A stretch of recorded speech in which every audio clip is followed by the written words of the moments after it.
Wel, oedden ni, y prosiect wedi cael I ddechrau mwyn tynnu sylw i'r ffaith bod bron 400,000 o ferched Cymru yn 1922-23 wedi arwyddo ddeiseb yn gofyn I merched America I helpu nhw cael America I fewn i'r cyngraidd y cenhedloedd.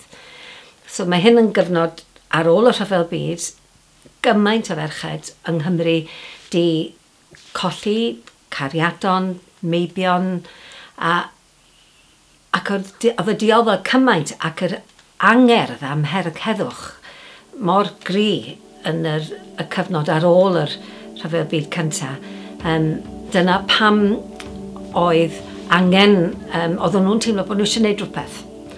A wedyn dyn ni, cenhedlaeth 100 mlynedd wedyn, nawr yn meddwl, wel, sut oedden ni ddim erioed wedi clywed am hyn. A dyna pam dyn ni yn eisiau trio wneud y cysylltiad rhwng ni a ein neiniau ni, ein Mam-gu ni, pwy bynnag nath arwyddo'r ddeiseb, oedd yna stori tu ôl I bob un, does? A wedyn mae cymunedau ar draws Cymru, y gobaith ydy bod ni'n gallu cysylltu ni efo'r cenhedlaeth yna a deall yn well. Dipyn bach beth sydd fod yn isgidiau nhw. Wedyn y gobaith ydy fod ni yn mynd I deall yn well be oedd y byd fel just ar ôl y Rhyfel Byd cyntaf. A be oedd dyfnder y dioddau a'r poen oedden nhw'n teimlo a pam oedden nhw'n gwneud gymaint o ymdrechion mwyn trio ffindio ffordd bod na ddim rhyfel eto. Dyna oedd ei bwriad nhw. Wedyn, chymod, dyn ni'n ffindio allan mwy a mwy trwy'r amser amdan y cyfnod yma. Bod na 20 o ferched, un o bob sir right ar draws Cymru, efo'r job I trefnu yn lleol sut I nocio ar bob drws tŷ, bob drws ffarm a gofyn ac egluro I cymdogion nhw beth oedd. Ac oedd yr ddeiseb yn un cymleth, oedd ddim rhywbeth bach, oedd yn egluro ynglyn â'r beth o sefyllfa'r byd a pam oedd yn bwysig I ni fel Cymru chwarae rôl mewn byd I tynnu America I fewn i'r cyngraidd y genhedloedd.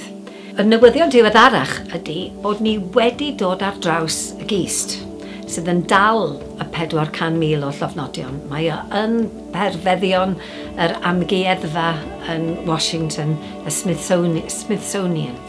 Ac mae yna ddwy o Gymru di gweld tudalenna o'r ddeiseb ac ni'n gweld bod nhw'n deud enwa ac bod nhw'n deud cyfeiriadau. So felly mae yna obaith go iawn medrwn ni ffindio. Wel, oedd mam fi Ellen Davies o Pantaniaeth wedi arwyddo fydden ni'n gallu weld I llofnod hi. So, mae yna ddeiseb rwan sydd wedi cychwyn blwyddyn diwetha. Mae yna 3,000 o bobl ar draws Cymru yn barod wedi arwyddo'r ddeiseb.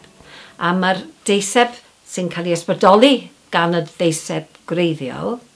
Mae'r ddeiseb presennol yn galw am yr cenhedloedd unedig I fod yn lot mwy effeithiol I stopio rhyfel digwydd. Dyna oedd y breuddwyd reit yn y cychwyn bod ni yn diarfogi'r gwledydd ac yn cymryd camau sydd yn gwneud yn siŵr bod pobl yn trafod yn lle bod nhw'n bygwth I gilydd trwy rhyfela. Dwi'n gweld fi hun go iawn fel gweithiwr cymuned. Wel, mae hwn yn gyfle I gymunedau cymryd rhan mewn ffordd o adeiladu byd gwell. Chymryd, mae hefyd yn dod o pobl o bob barn, all pobl sydd ddim yn heddychwyr dal bod yn rhan o prosiect fel hyn. So mae'n torri lawr unrhyw rhwygiadau rhwng wahanol bobl yn gwleidyddol. Mae'n tynnu pobl o bob gefndir, cos os oes cymaint hynny o ferched wedi arwyddo, mae rhaid bod na wahanol barn, wahanol awydd, ond un peth dyn ni gyd, sydd yn uno ni gyd, ydy dyn ni eisiau heddwch.